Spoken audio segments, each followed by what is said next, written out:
Sois mes grâces, peuple de Dieu. Seigneur, je te rends grâce et je te bénis. Je te dis merci encore, Père, de ce que tu veux délivrer tes enfants aujourd'hui, de ce que tu parles à quelqu'un à travers l'évangile de ce jour. Que la gloire et l'adoration te reviennent dans le précieux nom de Jésus. Amen. Bien-aimé, le Seigneur m'envoie te dire aujourd'hui de ne pas négliger ces évangiles qui font état du séjour des morts. Cependant, tu dois avoir le sens du discernement pour comprendre ce qui est vrai. Donc, on peut évangéliser sur ce qui se passe au séjour des morts. Pour illustrer cela, on a dans le livre de Matthieu, chapitre 12, verset 9. Ici, Lazare était mort et ressuscité, et des personnes venaient pour voir ce qui s'était passé. Allons comprendre. Une grande multitude de Juifs apprit que Jésus était à Béthanie, et ils y vinrent non pas seulement à cause de lui, mais aussi pour voir Lazare qu'il avait ressuscité des morts. Donc ce qui nous intéresse ici, bien aimé, c'est que une grande multitude de foule vint à Béthanie, pas pour voir Jésus, mais ils sont venus pour voir Lazare qui avait été ressuscité des morts par Jésus. Donc Jésus avait ressuscité Lazare de la mort, parce que Lazare étant mort était au séjour des morts. Donc Jésus l'a ressuscité. Les gens venaient maintenant pas pour voir le faiseur des miracles, mais c'était pour voir celui qui avait été ressuscité. Beaucoup plus, je veux dire beaucoup plus Lazare. Pourquoi? Parce que certainement, ils voulaient savoir qu'est-ce que Lazare a vu de l'autre côté et qu'est-ce que Lazare devait leur dire. Lazare devait certainement leur parler du séjour des morts. Lazare devait leur parler du séjour des morts. Lazare devait leur parler de ce qui se passe de l'autre côté. Leur dit d'éviter d'aller au séjour des morts. Lazare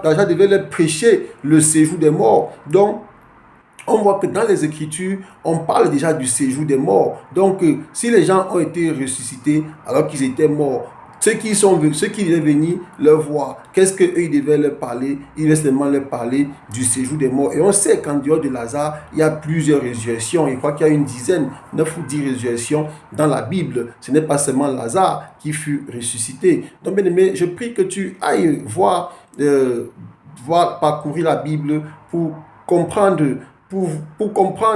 ce qui se passe dans le séjour des morts, parce que la Bible en parle profondément. La preuve, lorsque David était tombé dans le péché et qui se repentait devant Dieu, il disait à Dieu, qui te louerait au séjour des morts, parce qu'il savait que son péché était impardonnable, mais se retrouvant au séjour des morts, est-ce qu'il devait continuer à louer Dieu comme il le louait? Et c'est ainsi qu'il saisissait le cœur de Dieu, parce qu'il ne voulait pas se retrouver au séjour des morts. Donc on peut prêcher à partir de ce qui se passe au séjour des morts. Bien aimé, le séjour des morts, ce n'est pas un bon endroit. J'ai prié pour toi, bien aimé, que tu fasses tout pour fuir le séjour des morts en choisissant la voie du salut. Dans le même livre de Matthieu, dans le livre de Matthieu, autant pour moi, Matthieu 11, verset 23, est écrit, « Et toi, Capernaum, seras-tu élevé jusqu'au ciel? Non, tu seras abaissé jusqu'au séjour des morts. Car si les miracles qui ont été faits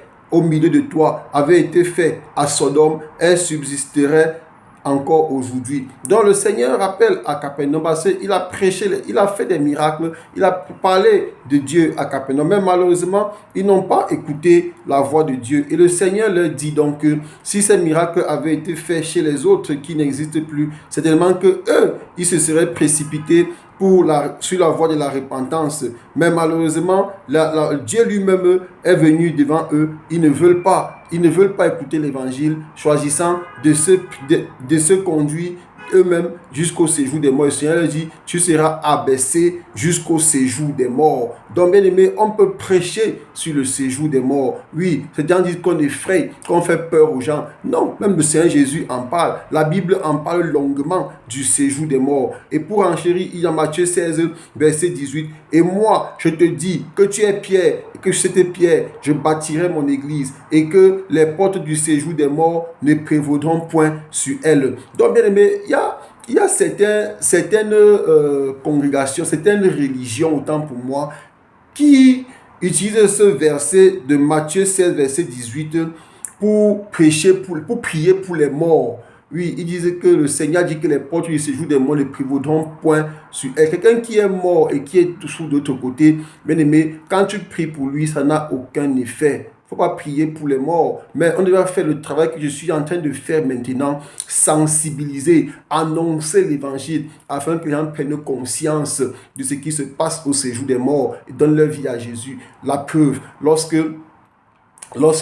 le riche, dans la parabole du pauvre Lazare, avait demandé au père Abraham d'envoyer Lazare, que Lazare a prévenu ses frères de ce qui se passait au séjour des morts. Qu'est-ce que Abraham lui a dit? Ils ont Moïse, ils ont les prophètes, donc ils ont les hommes de Dieu à leur disposition. Ils ont les serviteurs de Dieu qui les écoutent. Il faut écouter la parole de l'évangile, écouter et mettre en pratique, bien-aimé. Ne regardez pas l'habit de l'homme de Dieu a coûté combien. Ne regardez pas son vêtement a coûté combien. Ne regardez pas qu'il est pauvre, il est mendiant. Mais regarde ton salut. Merci.